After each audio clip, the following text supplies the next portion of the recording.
If you are currently trying to conceive, do you notice how quickly your emotions can sometimes spiral out of control, and usually over really small things? Well, in today's episode, I'm going to teach you the 4-step method that I use with so many of my students to help you address triggers, regulate your nervous system, and just make your life at this time feel so much easier. All that and more is coming up. Welcome to your journey to fertility. This is the podcast that blends science with spirit to give you all the tools you need as you navigate your fertility journey. I'm your host, Jennifer Edmonds, and for the last 15 years, I've been helping women on their journeys to motherhood and beyond. I believe that combining the latest scientific research along with the best energetic and mindset practices will help you to avoid putting your life on hold and bring you closer to your baby. Each week, you'll learn ways to support your fertility and trust your body so that you can stop stressing that you'll never have your baby and finally walk your path to motherhood. This is the Your Journey to Fertility podcast. Hello, welcome back to the podcast. I so appreciate you being here and just spending your time with me each and every week. I absolutely love recording these episodes for you, and I appreciate all of your feedback, all of your requests for different episode topics. So keep those coming. You can email me or message me at any time. There is a lot happening over in my part of the world at the moment. And if you follow my Instagram stories, you'll probably notice that my husband and I are trying to buy a house at the moment. And go with me on this analogy for a moment. But if you live in Sydney or know someone who does, you'll know that buying a house is not the easiest thing to do. And it's fascinating how much of what we're going through at the moment triggers so much of what I went through when I was trying to conceive. Now, don't get me wrong, I am not comparing buying a house to trying to have a baby in any way. I know 1,000 times over what the more difficult journey was.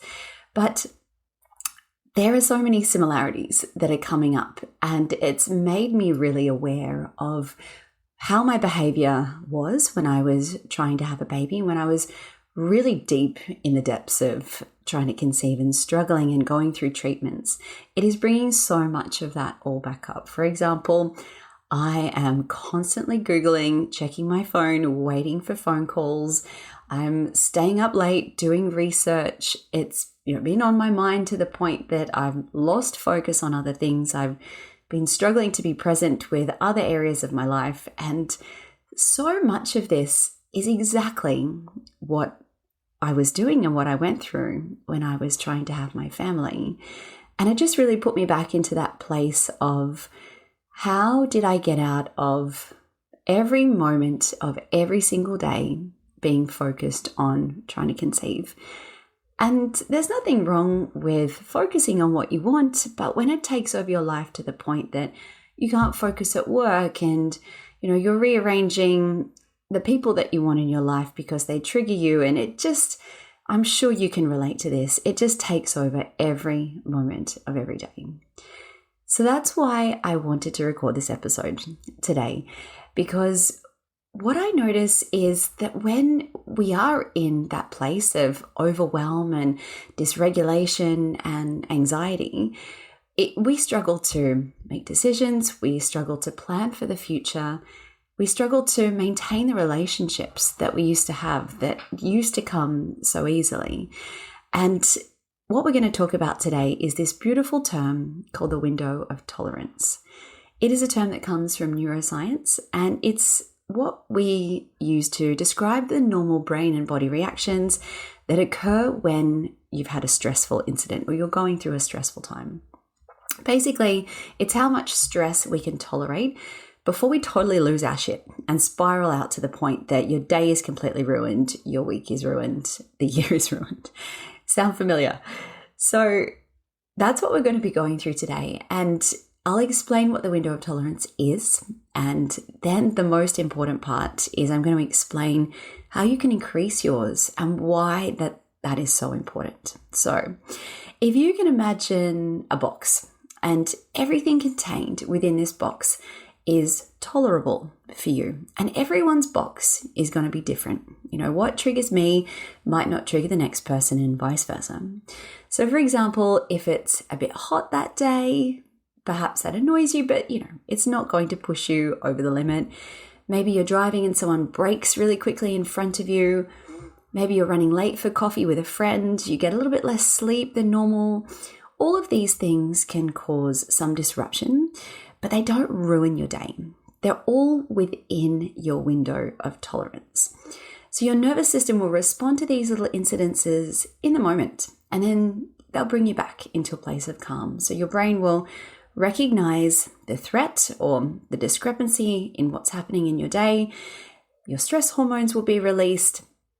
Your body will recognize that that threat has passed and you'll return to a state of regulation. And that's how a normal stress response happens. Now, think of a trigger. You might think you're having a good day. You feel really positive, all's going well. And then you see that pregnant person or someone complaining about being pregnant. And your whole mood just changes. You get angry, frustrated.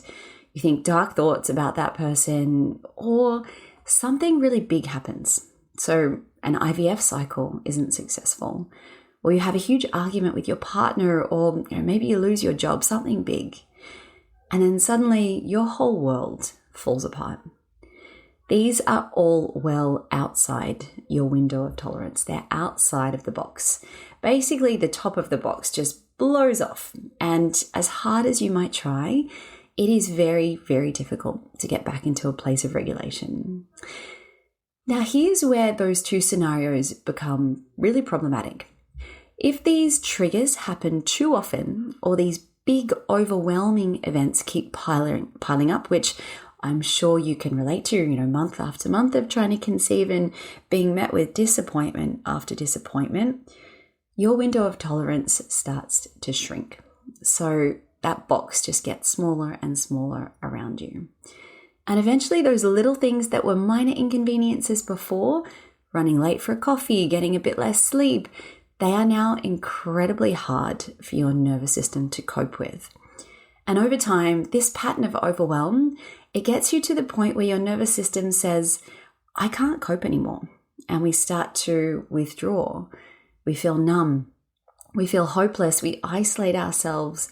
We just feel really shut down and depressed. And this is when we fall so far below the window of tolerance. It's like the bottom falls out of the box.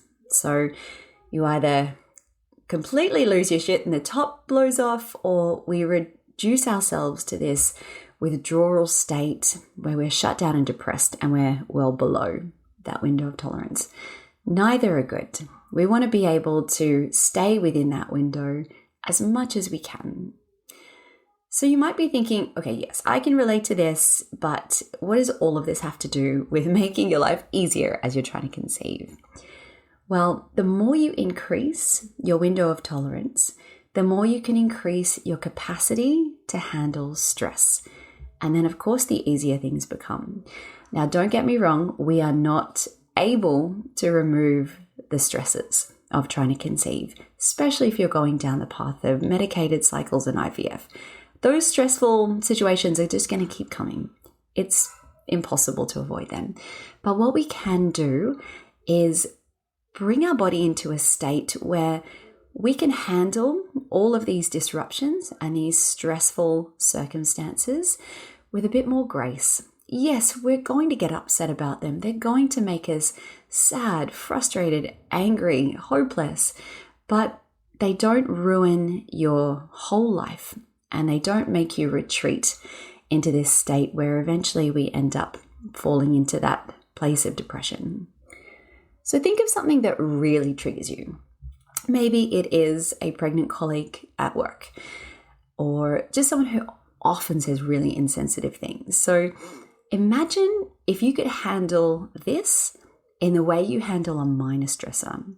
So you acknowledge it, you don't love it, but then you move on with your day. You're not trying to avoid that person, you don't stress out when you have to see them, and it doesn't send you into this downward spiral. That's what I want to help you with in this episode. How can we increase our capacity to handle stress? So here are 4 steps, and this is something I go through with a lot of my students. I'm going to break it down and help you figure out how you can start increasing your own window of tolerance today. These are simple. These are such simple steps, but they're not easy. So number 1, the very first step that you need to take is increase your awareness. Know your triggers.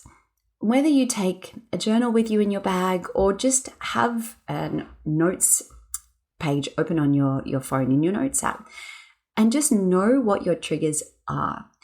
Write them all down. For example, I got triggered today when I thought about last month's cycle not being successful. I got triggered today when someone said something insensitive about, it'll happen when the universe says it's meant to, or, any number of horrible things that we hear regularly, right? Write them all down and then know how your body responds to them physically. We're not so much looking for emotions. Those are very present and very obvious for most of us. But physical reactions are where you want to start bringing your attention. For example, do you get tightness in your chest? Does your heart start to race? Do you feel like you get sweaty palms? You can't concentrate, you get a little bit jittery, or you lose focus. So all of those physical sensations that come up within your body, that's what you want to be aware of. So what your trigger is and how your body physically reacts. Start making a note of them as often as you can. Number 2 is know what makes your triggers worse. And there's going to be a lot of things that are going to make your life more difficult in general. And things, for example, lack of sleep, having too much on your social calendar, not getting outdoors, not moving your body, the food choices, maybe having a few nights of takeaway and just, more greasy, unhealthy foods than we would normally eat. And just really being aware of how all of those things have a cumulative impact on your body. And just make a conscious effort to reduce the things that make your triggers harder to deal with. So if you're anything like me, if you don't get a good night's sleep, you're just not a super fun person the next day. And I find that everything is just harder to deal with when you haven't had a good night's sleep. And of course, sleep is one of those, how much of a rabbit hole do you want to go down? Because we know it's important, we know it's a priority, and it's such a hard thing to focus on, especially when you're stressing about trying to conceive. But if that is something that you struggle with and you do notice that the rest of your life becomes harder without sleep, that's where you want to be putting your attention. And likewise, overbooking yourself and having so much on your plate, I find that just taking that time back for yourself when you are in the midst of something difficult and challenging, like fertility struggles, it's just so valuable. Like taking off all of these social engagements. So, we're usually at an age when we're trying to conceive where there are a lot of celebrations going on in other people's lives and there's constantly things to go to. So reduce those if you need to. Be okay with saying no or not this week. Getting outdoors is nature's medicine. That sounds so cheesy and so hippie, but it is so true. Sunlight, vitamin D, fresh air is just magic for your nervous system. And moving your body do not underestimate the power of gentle exercise. And we'll talk about that a little bit later as well. So number 3 is to make your life feel safe. And this might sound dramatic, but your nervous system really only cares about safety. Above all else, it is its number 1 priority at every moment of the day. And there are a number of ways that we can make our life feel safe. And sure, this might sound a bit weird, but I'm going to go through little ways that your brain might be registering that you're not safe. So limit interactions with people who don't understand what you're going through. When you are triggered by something that someone says, or just by that person in general, your nervous system is telling you that person is not a safe person to be around. And I've said this many times before, but if you really break it down, when your brain reacts to a threat, it doesn't understand that This is not a life or death situation. And sure, there are varying degrees of that, but when there's a threat, your brain literally is trying to protect you and keep you alive. So if you're constantly coming into contact with that person who is triggering you, it's a constant signal to your brain that you're not safe. So try to limit those interactions as much as you can. And obviously when it comes to colleagues and family and friends, this is difficult, but put yourself first as much as you can. Spend time really connecting with your partner or anyone else who you feel 100% supports you on this journey. Maybe even consider speaking to a therapist, just someone who has your back. Because this idea of co-regulation and being in tune with other people whom we feel really safe and trusting around, where we feel physically relaxed, and just being able to sit with them or have a hug with them, talk to them, let everything that you're feeling out, really reminds your brain that you are around safe people. And then the last part of that is physical safety. So coming into your body, using breath and using movement together is incredibly helpful. Your nervous system absolutely loves it when you move in time with your breath. It finds it incredibly soothing and regulating. And this is one of the reasons that I think yoga is so amazing, because it does that for you, especially when you've got a teacher guiding you with when to move, when to breathe. And after a while, your body starts to get into that rhythm. That's so, so soothing. And the last part I want to mention about this is really addressing how you feel at different points in your cycle. I think that's incredibly important. For example, especially when you are menstruating, this is a time when your energy levels are at their lowest. And if you push yourself during your period to do things like high intensity exercise or overbooking your calendar and going to various social engagements and just spending time in these high energy situations where all your body wants to do is gently withdraw and rest at this time, can make your body feel like it's in a really stressful state.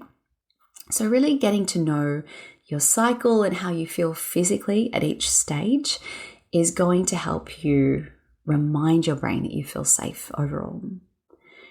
So we'll go through the first 3 steps once again. The first was to become aware of your triggers and how your body responds to them. Number 2 is to know what makes them worse. And then number 3 was to use some gentle practices to make your life feel safe. And then to bring it all together, the 4th step is to make it a daily practice. When you have been in fight or flight for so long, it takes a lot of time to remind your brain that it is safe, that you are in a place where it's an ideal time to conceive. And it's cumulative, little practices. 5 minutes a day of slow, deep breathing. 5 minutes later in the day of, writing down your triggers and knowing how your body responds to them and really getting in touch with your body. It makes a big, big difference. It is not an overnight fix, but over time, these little changes that you implement, they really add up. And that's where your window of tolerance starts to increase again. You're no longer completely losing it when someone breaks quickly in front of you, or you're stuck in traffic, or you are running a few minutes late for a friend who isn't going to care. All of those things, they don't bother you so much. And ideally what we get to is a place where these bigger events, whilst they're still going to be stressful, you're going to have a bigger capacity to deal with them. The last thing I want to mention on this episode, and I get a lot of questions about this, especially when we're talking about regulating the nervous system and reducing cortisol and just allowing your body to come out of that stress response, is cold exposure and ice baths. And if you Google any of those things like how to reduce cortisol, how to regulate your nervous system, these cold exposure therapies do come up a lot. And I don't think they are ideal for women who are trying to conceive. I'll explain why. And this is not a hard and fast rule. I think there are, for some people, going to be some of these practices that do work well for them. But for 99% of the students that I see who have been on this journey for a while, they are living in a state of high cortisol a lot of the time. And what happens when you put your body into a controlled, stressful environment like an ice bath is that ideally you are increasing your cortisol levels because it is stressful, very stressful for your body. But at the same time, you are in a safe environment and you know consciously that you can get out of that bath at any moment. You're not about to die because you've slipped under a sheet of ice that you've been walking on. I don't know, I live in a hot climate. You know what I mean? But I think that if you are in this state of fight or flight constantly and your cortisol levels are much higher than they need to be, putting yourself in very high stress situations on purpose isn't going to make a big difference to your stress levels. There are so many other ways that we can do this. One of my favorite ways is to use an activating style of breath work. And this is a way that we can get our nervous system in that state of activation. You are in a slightly stressful state, but you're not bringing that body into, oh my God, am I going to die?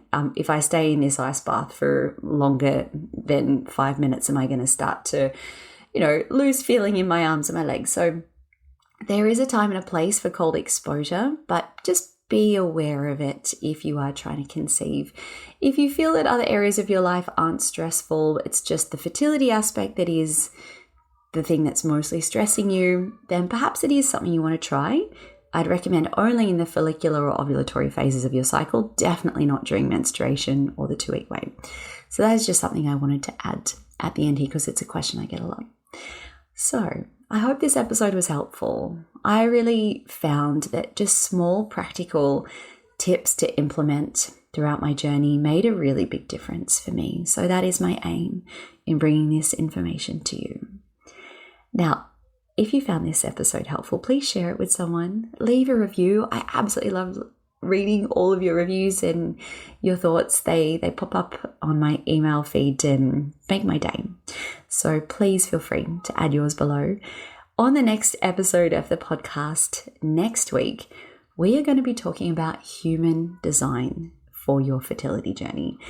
And this is not something that I have heard anyone speak about. I'm really excited. We've got a super amazing special guest coming in to talk to us about human design and how you can find out what yours is and how it can help you throughout your journey of trying to conceive. Do not miss this one. Can't wait to have you back. So until then, I am sending you all my wishes as you continue your own journey to fertility. The most common thing I hear from students who are on their fertility journey is that the stress of trying to conceive has taken over their life. Your days end up being filled with endless appointments, navigating pregnancy announcements. You're trying to eat right, take all your supplements, and it is all you think about from the moment you wake up. I designed the Element Fertility Yoga course to support your body, your mind, and your mental health in 3 important ways: to synchronize your hormones, increase circulation and blood flow, and to help regulate your nervous system. But on top of this, the greatest gift that you can give yourself throughout this journey is a sense of peace, to help you calm your mind and just make this process feel easier. Every single one of my students tell me that this is the first thing they notice after starting a yoga, meditation, and breathwork practice. But on top of this, you have the amazing benefit of actually supporting and increasing your fertility. Studies have shown that those participating in mind-body programs as they're trying to conceive have success rates 3 times greater than those who don't. The course I've designed walks you through natural conception as well as fertility treatments and IVF cycles. And the best part is you can work through it at your own pace in the comfort of your home. The practices start from just 10 minutes per day. To learn more, visit elementpilatesyoga.com or see the link in the show notes.